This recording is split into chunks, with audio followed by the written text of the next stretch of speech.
chicka brown cow. Hey, listeners, welcome back to another episode of the Wisco Weekly podcast. I'm your host, Dennis Wisco, here on day 2 of the Expo of NADA 2018.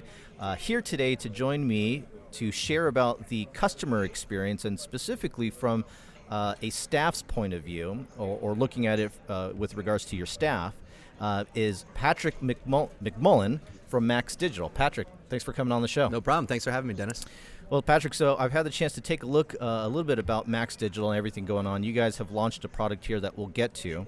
But with everything that I've seen so far, I thought one of the first things that I would be most curious about hearing from you is, well, first off, you are well versed not only in the subject matter of employees and dealer operations, but you also, it seems as if you also have your own personal thoughts and philosophy. So sure. I'm looking forward to how everything's going to play out here. So first off, describe for me what the ideal salesperson looks like at a dealership from the capability standpoint, from the experience, and also how that relates to a pay plan.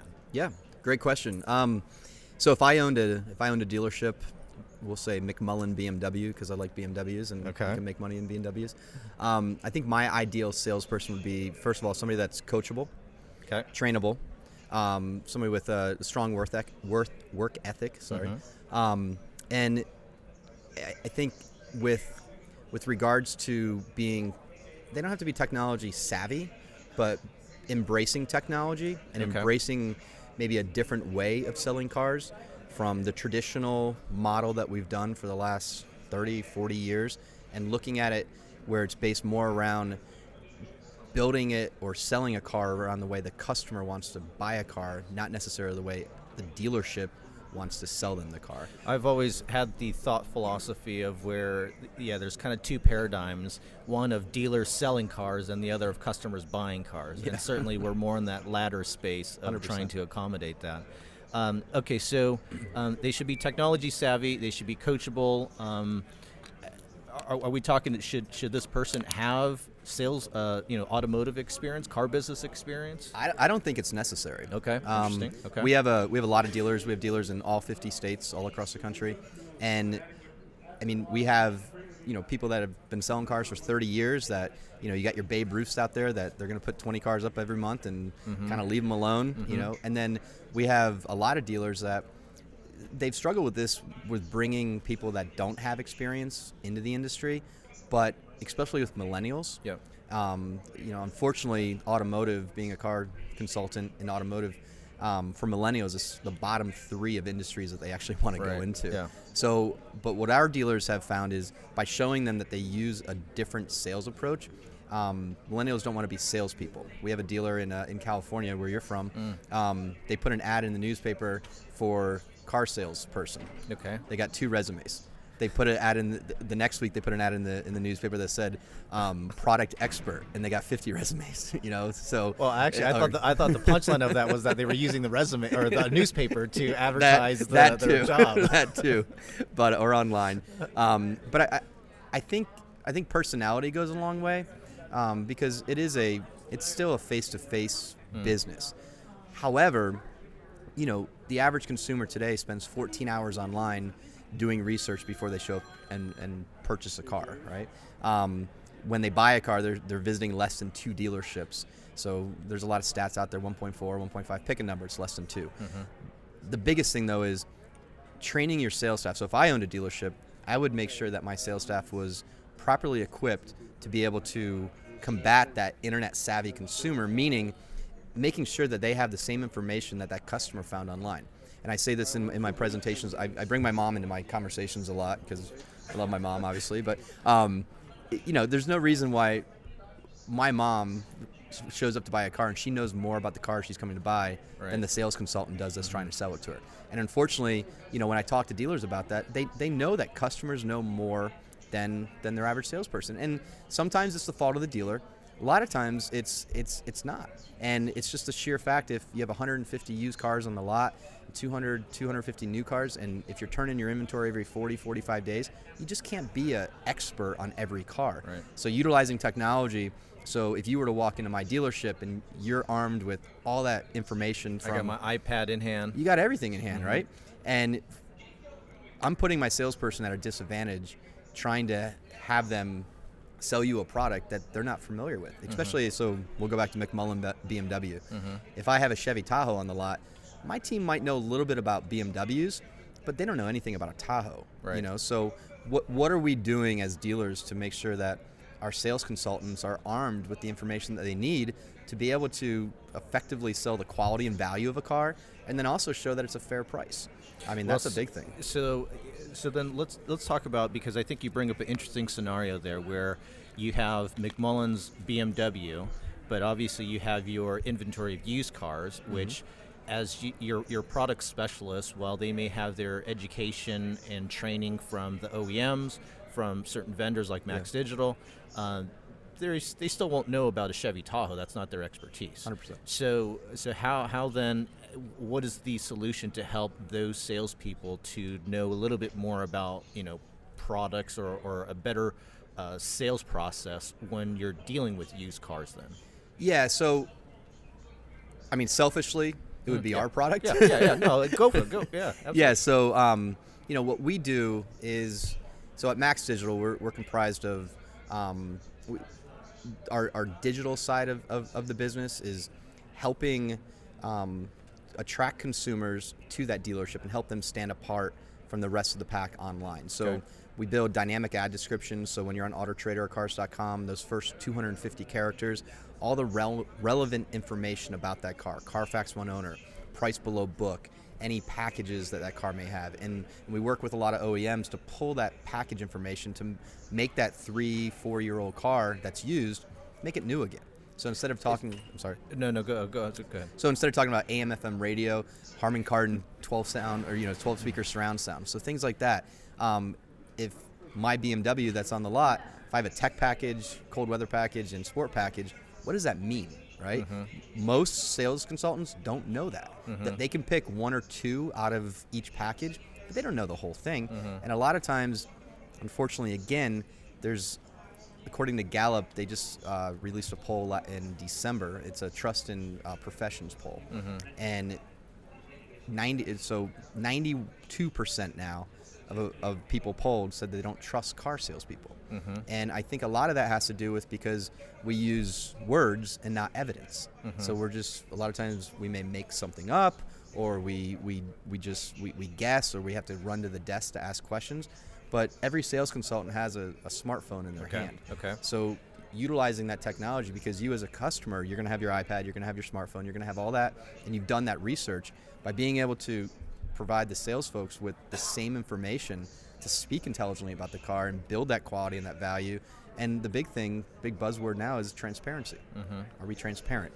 So, our dealers that do that every single time, not only are they selling more cars, they have better ECSIs, and the overall customer experience is much better because people don't want to deal with salespeople. They want to deal with product experts. So if I understand that correctly, if I walk into McMullen's BMW and I'm looking at the Chevy Tahoe, and you are the product specialist, you're coachable, you're young, let's say. Or old like me. You are young. How old are you? 41. Oh, yeah, you're young. 41, that's my favorite song from Dave Matthews Band. Yeah, I like that. Sidebar. So I walk into your dealership, I'm looking at the Chevy Tahoe. Are you then, you have your phone on you to then help describe all the features of this car then that I'm looking at on the lot? Is that part of the process? That's part of the process. Okay. Also, there's two ways we interact with the customer when they show up. We either find them wandering the lot and we walk up to them, or there's a preset appointment, or maybe they walk through the front door. So the technology that our dealers use is, if they're at the desk, they pull it up on a desktop and they walk through and they kind of do a virtual walk around of that car and talk about all the attributes. So that Chevy Tahoe, whatever package it may have, or the Carfax information, or the JD Power, the crash test ratings, anything that makes that car, special. Now so you're building value in this car, right? So I read something, and I don't know if I think it was you that was specifically cited on here, of the whole process of the steps to a purchase, which is this idea of initially creating a brand promise. Yeah. Tell me a little bit more about that, because I think that ties in with the whole value of the car. Huge. It's huge. So tell me a little about that. So the brand promise is more aligned with the dealership. Yep. So, at McMullen BMW, what do we do different from the average dealer out there? Whether it may be, free car washes for life, or maybe my sales consultants are non-commissioned, or, lifetime warranty, or, 6 months, 60,000, whatever the case may be. Every dealership has something like that, and you usually find it on their websites.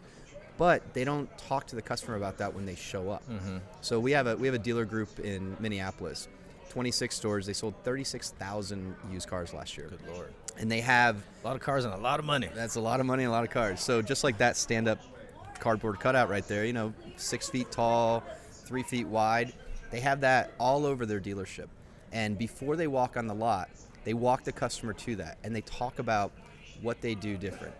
I won't name the dealer, but sure, they call it the blank advantage, the dealership name advantage. And they go through and they tell the customer kind of what their experience is going to be like that day. So they talk about how they price. We use a pricing tool that goes out, and we look at the market in 100, 200, 300 mile radius, depending on what the car is, and we price our cars to the market, so we don't have to negotiate with you. You're here for a reason. You picked us over our competition. Let's go talk about the car. And what they found was there's a big issue right now in the industry where we ask $19,999 for a car, but we end up selling it for $17,500. Mm-hmm. Well, why? We fundamentally as an industry have adopted a market-based pricing philosophy, but we haven't changed the way that we sell cars. Mm-hmm. Mm-hmm. So we fundamentally changed our pricing strategy, but we haven't changed our sales strategy. This particular group, what they've done is said, all right, well, we changed our pricing, let's change our sales strategy. So by showing the customer this stuff up front, they can build the value in the car. When they come back, and customers still wants a discount. Why? Because that's the way they're trained. Right. Salespeople are trained to negotiate, and customers are trained to haggle because they think that they're getting taken advantage of. So by setting that standard up front and talking about that, and letting them know that this is the way they do business, their average drop per car over 36,000 cars was $102.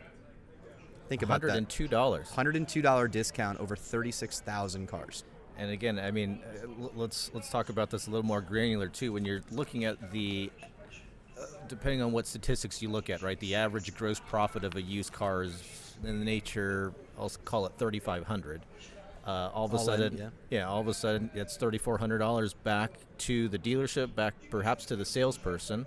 That when you've communicated this brand promise and you've set the expectation up front. That's essentially kind of what you're saying here, and obviously using the tools that you have of Max Digital. So they're not a one price store. They're not a CarMax-ish sales approach, but they use something called dealer loyalty. So what they'll do is, maybe you've bought 5 cars from me, mm-hmm, and we have a lot of dealers that are adopting this process. Maybe you're a lifetime McMullen family of dealers car buyer. All right. Yeah. Making money off you, but you're happy. So you may say, well, I've bought 3 or 4 or 5 cars off you. Why is that guy getting the same price as me? Mm-hmm. Well, you know what we can do because of your loyalty to us. We're able to offer you. You already know it's a good price. We're able to offer you another $200 off of that. Or maybe you're a Conquest customer. Maybe you were across. You bought cars from the dealership across the street. Well, listen, if you promise to do service with us going forward for the life of that you own this car, we'll give you a $150 discount. So they're not negotiating in thousands like a lot of dealers. They're literally negotiating in hundreds of dollars. Mm-hmm. And they'll let a customer walk for, $400 or $500 because that's just not their model. And they're not a one price, but they haggle a little bit, but in very small increments. So, as an anecdotal story, one of the stores that I worked at was they implemented When we first started, we were, for used cars specifically, we were doing all, your traditional sales negotiating, haggling of used car pricing. Then we instituted a no haggle, what we call the one price. Yeah. And it was certainly a challenge as a salesperson to communicate the value to now. And this is probably about 2 years ago now, or no, actually no, maybe longer than that, maybe 3 years ago now. It was certainly difficult to communicate the value to the customer that, Mr. Customer, we've invested money into into tools to make sure that we've kept this car up to standard, to make sure it's priced properly. Though at the end of the day, it was always difficult to then try to sell that customer still, because of course when you're still spending $20, $30, $40, $50,000, these were Audis I was looking at here, it was, there's still this idea, well, if it's not a discount, I still like to get some kind of deal out of this. Mm-hmm. Are you seeing with some of the dealerships that you're working with, how is that break-in period to institute this no haggle price? Is it, do they start to see success in the third month, the 6th month, a year? How does that work? Yeah, good question. So it's a tough transition to go from a traditional model to all of a sudden I'm a one price. I'm CarMax. Yep, basically. Right. I worked at CarMax a long time ago. I've been with Max Digital for 11 years. So, actually, that brings up a good point. Sorry to interrupt, but it's kind of like those CarMax models, the Carvanas, the Teslas. That it's at the outset they set the standard of no haggle, whereas the tens of thousands of dealerships are having to reverse into that. Yeah, and it's a tough move from okay, last month we would negotiate, and now we're not. And talk about how that could happen over like a course of, I remember this happened on a lunch. Friday meeting. Well, it happened on a Friday meeting, and literally it's like, oh yeah, I just met with my customer on Thursday. They want to buy the car on Saturday. We had this meeting on Friday morning. It's like, yeah, sorry, customer, can't do that anymore. We can't negotiate anymore. So it's a tough transition for traditional dealers, and if they make that transition, they have to stick to it, because the first time they negotiate, they're back to being a traditional dealer, right? Mm-hmm. So, you've seen some really large publics out there that have tried models like that, and they haven't been all that successful doing it. Well, if you won't say it, I'll say it. I'm not afraid. Sonic Automotive. I know that specifically. Yes. Sonic Automotive. They used to have that one price, and then, or what did they call it? The Sonic price, I think it was. Yeah. And okay. Yeah. Go on. So, what our dealers do is they don't. We have some that are one price, but the majority of them, they adopt this low haggle, if you will. Okay. So interesting. Never heard of that one actually. So low haggle. Yeah. Okay. So they'll negotiate a little bit, okay, but they go back to giving the customer something. So like you said, we're going to give you $100, $200, maybe $300. So this particular group, what they do is they give each sales consultant, fictitiously $200 in their back pocket. Mm-hmm. And they don't have to run back to the desk and ask for discounts. But, they feel the customer out. And remember, an hour and a half prior to this, maybe 2 hours prior to this, before they walked out in the lot and looked at the cars and took a test drive, they explained what their pricing model is and how they arrived to these conclusions. And they use evidence. And I think that's the biggest thing that a lot of dealers don't use is pricing. We call it pricing proof points. Okay. So if my price, I'm selling a 3 Series for $27,900. Okay. Let's say it's 2 years old, 3 years old. If it's $1,000 below the other 3 Series in the marketplace, show that. Show your market average price and where that compares. Where you're at. If you're below Kelley Blue Book, if you're below NADA, if you're below Edmunds, true market value, show that. Because if I can show a customer that my price of $27,900 is on par with the other cars in my marketplace, and according to the experts, mm-hmm, my retail price is strong and my retail price is fair.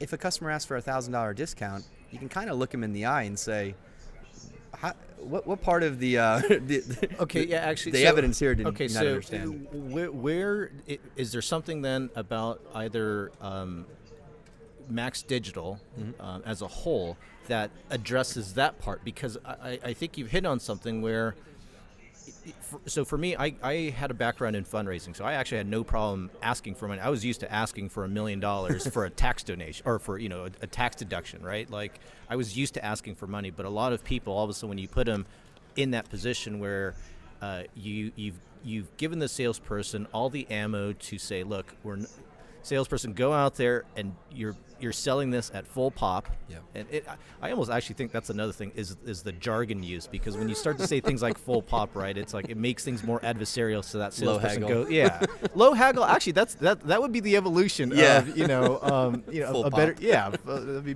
better terminology. But so that salesperson now that is quote unquote armed, going out to the customer. For them to present the evidence and then all of a sudden make the ask, I think that's a little tougher. Is there something that you guys do to address even that smallest, communication bit? Yeah. So whether it's on the phone, on the lot, so we say get rid of your inventory sheets, because there's nothing of value that's printed on an inventory sheet that salespeople carry in their back pocket, right? There's nothing that's going to help you sell that car. There's stock number, VIN number, color, age, throw it away. Every sales consultant, for the most part, I've been to stores where the guy in the back still uses a flip phone, but a virtual inventory list. And we provide that with all the data they need. So if they're sitting on a test drive and they want to talk about that package, it literally says everything that's in a tech package, so they can build value in the car. But more importantly, when they come back in on the desktop version of what we call Max Digital Showroom, it's all the pertinent information that they need to sell the value in that car is there. So it starts with a picture of the car, the basic information, a 2016 BMW 328i, and then it shows the color, and then we get into the meat of the car. Okay. So let's say it has a tech, sport, and cold weather package. Well, because I'm not good at math, so I don't expect sales consultants to add all this stuff up real fast, but they can hover over a button, and it shows that these three packages combined make up $7,000 in additional OEM packages from when this car was brand new. Okay. And you may ask, well, I know a cold weather package may have a heated steering, but what else is in it? I hover over it, and it shows all the attributes of that cold weather package, so you're building value in that. Then we show the highlights of the vehicle, whatever is special on that car, whether it's a backup camera or sunroof or whatever the case may be. Then we get into expert reviews and awards, so talking about crash test ratings and JD Power Circle ratings, MPGs. Everybody wants to know how far they can go on a gallon of gas. It doesn't matter if you're driving a truck or a hybrid. You want to know how far you can go, right? And then we get into... Are you using just the EPA mileage? We get it from the manufacturer. Okay. So whatever was on the sticker when the car was new. Then we get into, everybody asks for a Carfax or an auto check. So building the value that it's a one owner, it's never been in a crash, it's no branded title. And then especially if it's a certified car, talking about certification. So when I go into stores and I do training or consulting for them, I'll be in front of a room with a bunch of salespeople, and this just happened last week. It was a Chevy store, and I have that page. It's called the Max Digital Showroom, and I stand in front of the screen and I hide the certification. And I say, who's the best Chevy salesperson in here? And hopefully they all raise their hand. Well, then I pull one out and I say, all right, tell me what it means to be GM certified. Well, it's peace of mind. Well, what does peace of mind mean? Tell me what that means. And collectively, they might get 4 or 5, but they don't get everything. So we show it right there on the page. So I can say, Dennis, let me tell you what it means to be GM certified. You're going to get X, Y, Z. And it's not just me saying it, but it's you reading it, and it's the words coming out of my mouth. And then from there, on our page on the top right, we have your price, the internet price, and then how that compares to the market, the books, and any pricing proof points that there may be. And this type of this showroom that is being displayed on a computer. Now, this is not something. Can a consumer is there a snapshot? I mean, right? Most of the time, a customer walks onto the lot, they're not usually going to buy at that time. The salesperson goes over all this information. What happens if the customer says, "Okay, I want to think about it"? Yeah, great point. So, 2 answers to that. When a sales consultant gets up from the chair and leaves a customer, what's the thing the customer does first when that sales consultant walks away? Probably hop onto their phone. Hop into their phone, and they're like am I getting a good deal, right? So we teach our clients to share that information with the customer. So you can share it, whether it's a text message or via an email, and get the information to them so they can see it. And if you walk away, they're kind of selling themselves a car. I'd rather control the information that they're looking at on their phone than Google, right? Right. They're in my store. They're going to showroom you. I think the stat last year was 63% of consumers showroom while they're in the stores, and over half of them end up leaving the store and going to another dealership to buy a car from the information they found sitting in your seat. So think about all that money that it costs to get them there. And then I've heard that too, and I don't know. Do you believe that? I mean, stats are stats. It depends on who you talk to. I mean, I see it. I don't know if it's necessarily that high, but unfortunately, I travel a lot. My wife's not too happy about that, but I spent 120 nights in a hotel last year, so I'm all over the place, and I'm in dealerships, weekly. Yeah. And I watch customer behavior because that's big to us, and I see it, And the one thing that if you ask the sales consultants when you're in a training session, they all say it. They all say, I ask that same question. What do they do when you get up? They go to their phone and they start shopping. Now, the part where they leave and 50% of them buy somewhere else, I don't know. I don't know if that's true, but it's likely. It's likely that happens. But I think sharing that information with the customer, because, if I were to go to a dealership, tomorrow and go look at a Tahoe, I better not buy it without consulting with my wife first. So I might have to go home and she's going to say, well, what's special about this Tahoe versus the Expedition that we have now? And if I had the evidence to show her why, this car is special and why it's a good price, she'd be more likely to get on board with me and, go buy the car. So we do use that. Okay, so let's take a step back here now. If we're going back to the macro level here, walk me through then. So, we've talked about the salesperson. We've talked about the mobile applications that you have, the virtual showroom on a desktop, and again, forgive me if I'm mislabeling things. You have an inventory tool.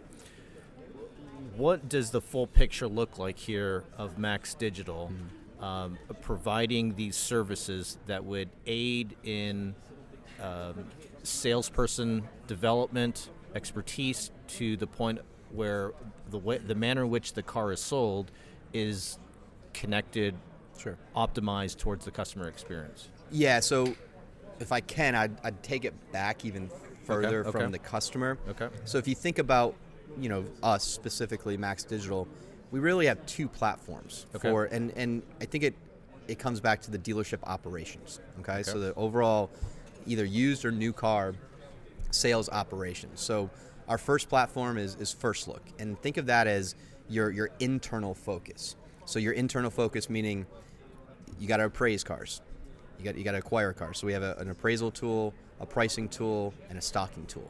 So that is acquiring, pricing, managing that inventory as it ages on you, putting campaigns around it to make sure that you're pricing aggressively in the marketplace, not at 89% of the market and just blowing cars out, but making money at the same time. So that's the internal focus. So that's your used car manager, whoever handles your inventory management.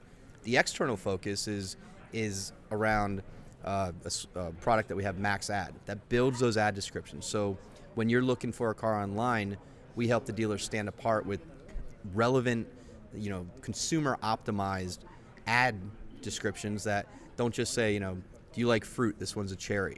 Floor mat's so clean you can eat off them. That's how dealers speak to each other, right?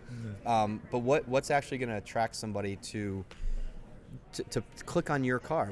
Think about how much money we pay to the Auto Trader and the Cars.coms of the world to get eyeballs, and we're not putting our best foot forward there. So that's the first. And those ads are being distributed to all the third-party sites, or are these more like banner ads, display ads through social media and no, it's Google the VDP ad description. So whether it's on your dealership website, or if it's on Cars.com or Auto Trader, excuse me, or whatever third-party site that's out there.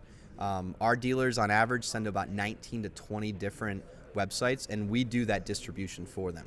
So they could take photos through us and upload the photos, or we get a photo feed and send that out. Okay. But basically, if you have 200 used cars, every day we're gonna refresh that ad for you if you make price changes or any tweaks to it, and we shoot that out. Okay. So we have 12 million VINs that go through our database on any given day. So it's a lot of cars. Okay. So from there, we're getting eyeballs. We're getting people interested. So if I'm paying Auto Trader $15,000 a month to get eyeballs, ultimately what I want them to do is go to my website. Mm-hmm. Why? Because the next car they're looking at is my car. It's not one of my competitors. Mm-hmm. So when they get to the website, we build that same dynamic content for the ad description, but we also have something called Max for Website. I'm sorry. It's called Max for Web. Max for Web. Max for Web. And it's a button that goes on their website, and it says click here to see packages, or why is this a good deal. They click on that, and in an iframe pops up all the information that I just explained earlier. Mm-hmm. You know, the packages, the Carfax, the price versus book, everything. And what we find is, you know, if website companies are great, but they do a lot of things. Mm-hmm. They're not really built for conversion. When was the last time you went to a dealership's website? Well, I'm probably go a lot. Yeah, I have a little bit of a sickness when it comes. I look at cars all the time, you know, just because that's the space that I'm in. So I do it all the time. Let's say you go to a dealer website or a dealership locally, and you look up. Okay. You get a chat pop that pops up, and then you get a service coupon, and you get all these pop-ups, and there's so many, you know. There's so many things that they're trying to get you to click on. It's not really built to optimize. So our Max for Web tool is it's clean, and it just talks about the car. But wait, is that so? If I clicked on, if I was looking at a BMW 3 Series on Auto Trader and I wanted to learn more about this, I click on the link from Auto Trader and go to. Am I going to a Max for Web? So this would be on the dealer's website. So I'm on. Okay, so now I'm on the dealer's website. Mm-hmm. Is Max for Web is that a website platform then too? It's a plugin tool on that website. So whether you use Dealer eProcess or you use Cobalt or whomever, you click on it, the iframe comes up. Yep. And it doesn't take them off their website. It's just it's a iframed in or shadow boxed in, and it's a much cleaner version of the data that we're trying to put out to that customer. Okay. And from there, the customer learns more about the car. The time that they spend on that versus, a dealer's normal VDP page is like 3x. We monitor this stuff. Okay. And then when that customer shows up to the lot, the same information is then provided to the sales consultant. So the customer is having a consistent experience throughout their shopping process, starting online to their website. And when they show up, they're talking the same language all the way through that process. And that's the information that's being passed to the salesperson so that they have the right information, more information eventually that they would be able to communicate to the customer. 100%. Okay. 100%. So I'm pulling out my phone now just to show it to you. Sure. I know we're over the air, so you can't really see it, but I'll pull up a store in your area. Since we're on the BMW kick, so this here you can see what the car is, and when we click into it. So think of I'm a salesperson on the lot. Just go ahead and scroll through, and it tells you all the information. Or what's really big is BDC centers. Most people that work in a BDC, they haven't sold cars in the past. So giving them the information that they need to schedule that appointment and get somebody excited about the car is huge. Okay, so let's see here. This was. Or you can pull it up in your. Okay, so this is maxdigitalshowroom.com though. So how did you get to that page though? So basically, I was talking about the virtual inventory list, right? Okay. So think of. Oh, so this is for the salesperson. Once the customer gets on the lot, this is your app here that they can use. I see. And then we also put it's very clean. We also put addendum stickers on the cars, so it has a QR code, a text link, a tiny URL. So if a customer is walking from, they're shopping and they're going from car to car, they can, a sales consultant or a customer, let's say our dealerships closed on Sundays in California. Yeah, I'm not sure. No. So we're open all the time. Okay. So same as Florida. So in Illinois, though, I think they're closed on Sundays. Closed on yeah. Sundays. So a lot of times they put signage on their lot. Hey, our cars are interactive. Just scan the QR code, and when they do that, it will pull up all the information about that car. So the customer is literally selling themselves on the car from there. So if we were walking a lot together, I would literally just hit search, and I could see that I have 91 cars available. I could see all the photos of the cars, and I could filter this down to whatever specifications you want. And then when I click onto it, we have the pricing information, so you can see that this car is $3,700 below. And go ahead. Oh, yeah. so the click on the market comparison, is that? So this will actually, this one must. So what that shows is, it'll show a bar line, how your car is priced to the market, but then also comparable cars in the marketplace. And again, only available to the salesperson. Or the customer. It's because there's no proprietary information on here as far as cost or anything like that. So we encourage our salespeople to share this, because if you're looking at it, it's kind of awkward for me to. I just did, but hand you my phone. They're kind of but an iPad or something like that. But if I shared it with you, now you have it. Or if it's after hours, you have it stored on your phone. So you can see here, this particular car, Hendrick BMW, has $4,100 in packages on it. Has a premium package and a driver assist package. So if you just read what it says there, the premium package, you're an instant expert on this car. Neither one of us have ever seen this car, touched this car, drove this car, but we know that it's $3,700 below Edmunds true market value. It's got $4,100 in additional packages. It's got a one-owner Carfax, no total loss, and it's certified. It's got 5-star crash test ratings, and you can go 25 miles on the highway or 18 miles around the city. If you want to learn more information about our dealership, here it is. So if I'm sending this to somebody from the BDC, or maybe I took a phone up and hey, let me share you the information about the car you're interested in. Everything they need is right there in the palm of their hand. And not only does it make the consumer feel like we're being transparent, but it also helps the sales consultant be able to speak the value. Well, and one thing that it seems one thing that's pretty apparent too with that is that the language that's being used for, now this was a BMW store already. Yeah, this is Hendrick BMW in Charlotte. So if for that Hendrick's BMW, if let's say the Chevy Tahoe example, manufacturers like to use their own language when they label options. When a Chevy Tahoe comes up, are you guys pulling the language that Chevy uses, or are you pulling up the options from the VIN that are a little bit more generic? So it'll be Chevy specific. So it will be Chevy specific. So okay. I'm not sure if this Colorado here has any packages, but it has one package. It's got the trailering package heavy duty is what they call it from the manufacturer. Yeah, sure. So basically, when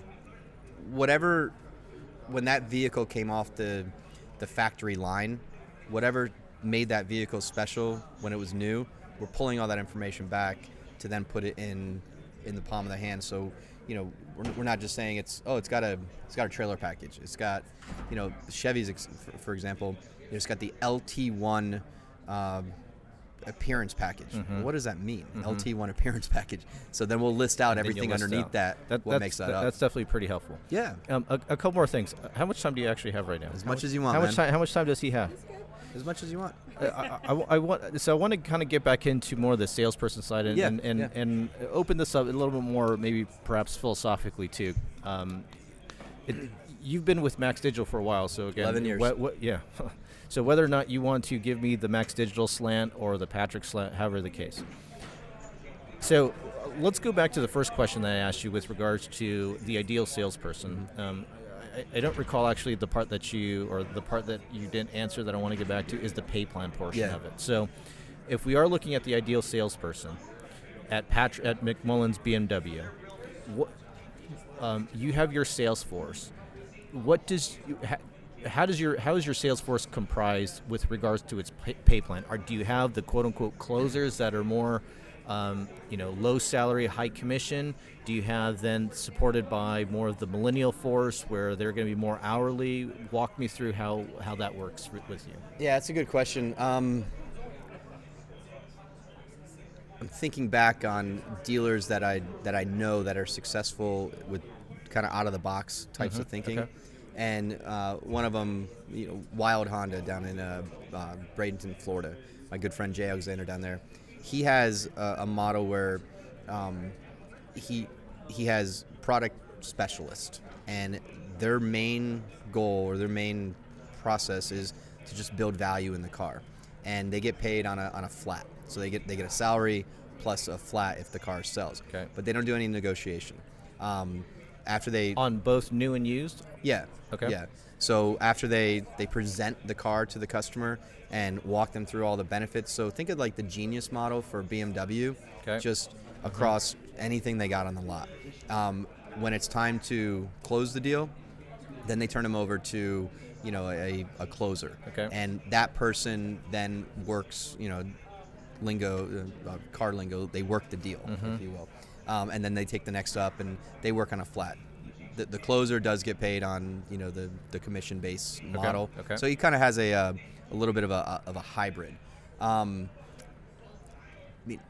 we have dealers that are really successful with a traditional model, but I think the biggest thing is with the work we talked about millennials, trying to attract them to this industry.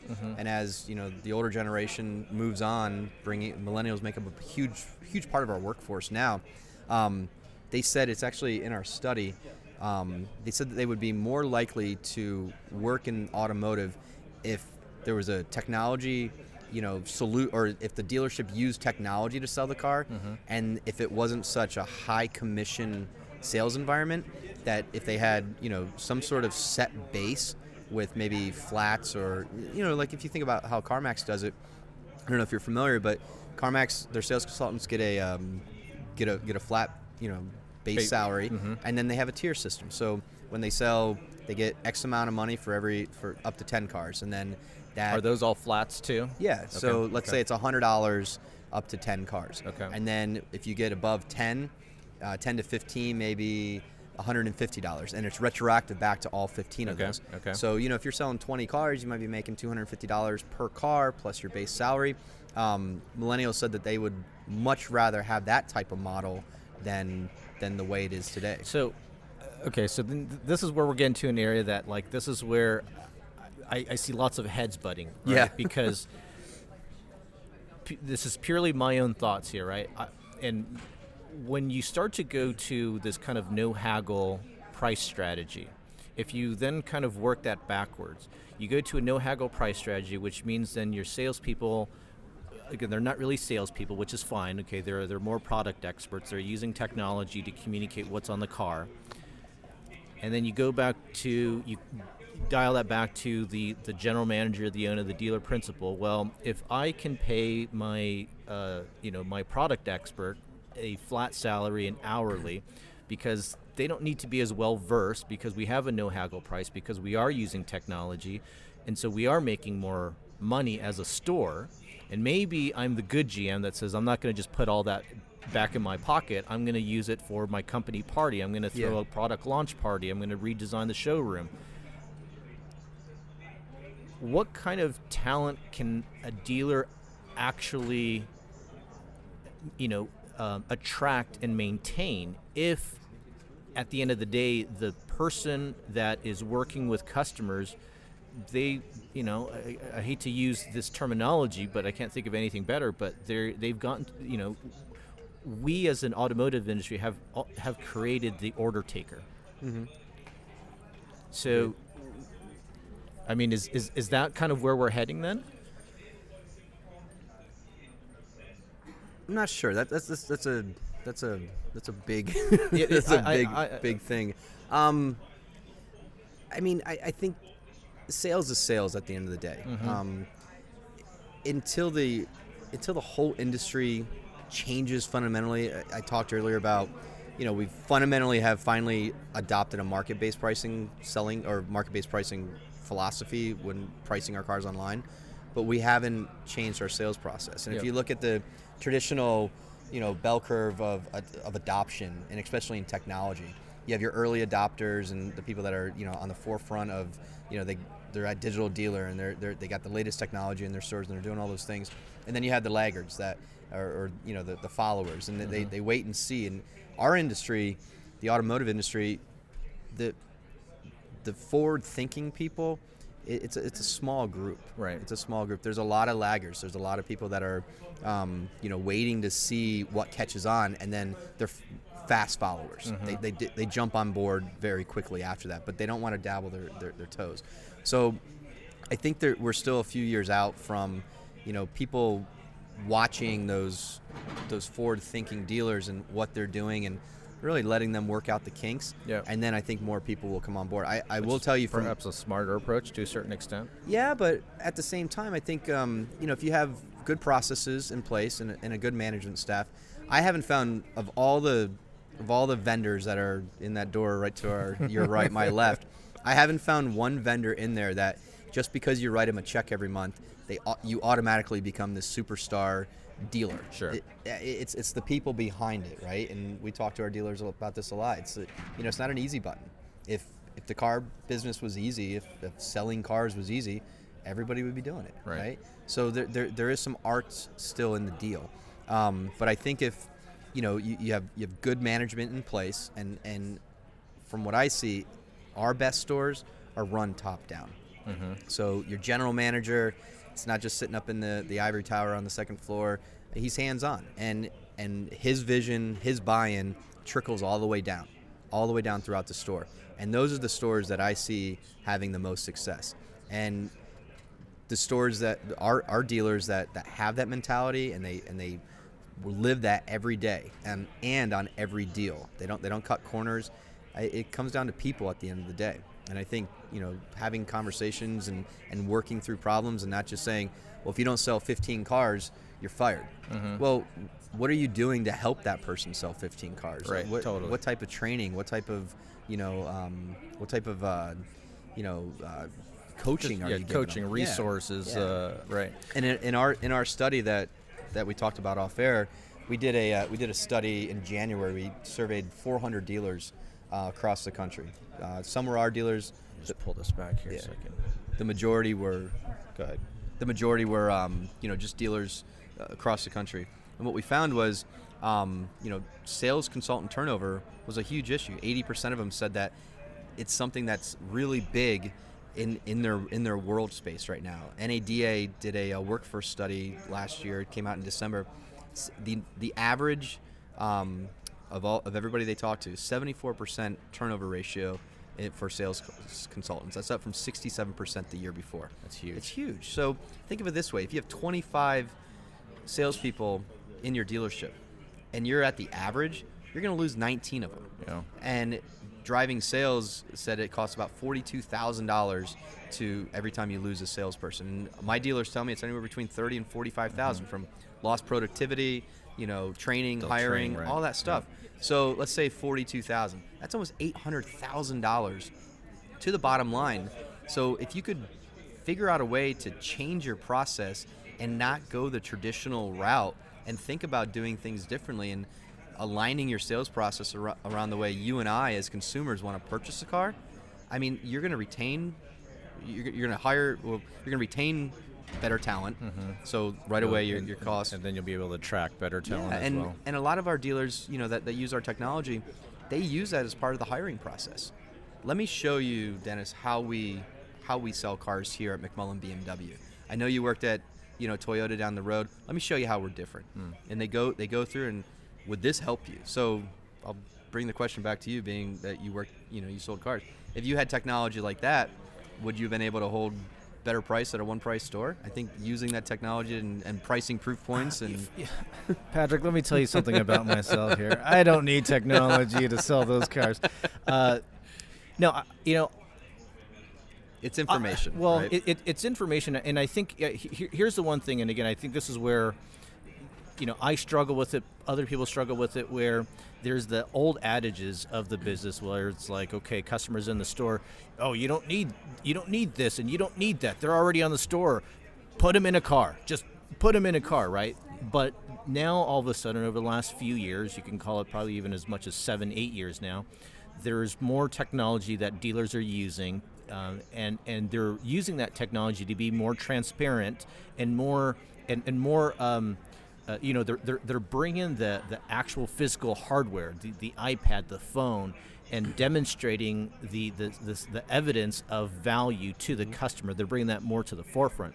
That's a little bit of a change that is starting to happen. So the interface that you guys have is actually super clean. I could actually see myself using that again, especially in the cases of used cars where, like, I when you do have a customer on the lot, and of course they've researched the Chevy Tahoe, they looked at the Chevy Tahoe, but they also didn't know that you had the GMC Yukon on your lot. And that is also another ability for me to say, hey, well, Patrick, look, I know you're looking at the Chevy Tahoe.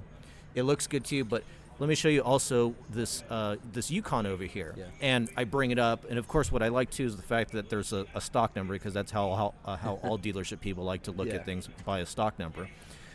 So again, the interface is clean, so I could see I would use that. Again, maybe 3 years ago, maybe not so much. I do believe, though, that what seems to be happening is that you are having either some of the older folks in the business adopting more of this technology, and it's like they have to. I think they're starting to understand that now. Those are kind of your laggards and your followers within a dealership. Yeah. And then in terms of retaining and attracting that new talent, you do have to do things like this because it makes it easier for them. That this is a version of training for them that is a daily reminder of 100%. This is what we have, this is what I need to know about these cars, and hopefully it encourages them to learn more about what the sport packages on a BMW, those particulars, and perhaps how that then compares if they're at an Audi franchise, how it compares to their Audi vehicles. Patrick, this has been a little bit more of a challenging interview, so I hope it wasn't too bad for you. This was great. This was fun. All the other ones that I've done, they haven't, I haven't gotten down too personal, but the one thing I will tell you is that in the brief amount of time that I looked you up last night, and the amount of time that you've been working at Max Digital, I do believe that you do carry some very good insights, which you've been able to share and communicate to my audience, and hopefully to your audience as well. So thank you for being on my show. You guys did launch a new product at the show. Tell me a little bit more about that. Sure. So it's called Path to Purchase, and it's based around everything that we talked about today, that customer experience. Yeah. Boom, done. And I kind of segued into that nicely. But it's really, realigning, I said this a few times, but realigning your sales process around the way consumers want to buy a car, not the way dealers want to sell them a car. So, it's taking that traditional 12-step program. Nobody wants a 12-step program. We avoid 12-step programs, right? It sounds like an alcohol. Yeah, exactly. But, you walk into a dealership and, I'm taught as a salesperson, I have to follow step 1 to get to step 2 and step 3. Maybe the customer just wants to start at step 9, but they don't even know what this is. And, every dealership you go into, it's hanging somewhere inside the dealership, and the road, they still call it the road to sale. Well, we've taken that and utilizing our technology around the digital showroom, we brought it down to 5 steps. And it's really simple. Okay. And it does 2 things. It helps the salesperson stay on rails, so you're not all over the place. And it also helps the customer know where they're at in the process. There's no reason why it should take 4+ hours to buy a car. That's insane, right? So coming in, identifying the cars, going out and test driving them, and then using that information that we talked about in great detail today as a closer to help drive the value home and hold your gross. We want our dealers to make money. We don't want just to blow cars out at 91% of the market. Some cars, but if you have a car that is something special about it, you should be asking all the money for that car. But prove why.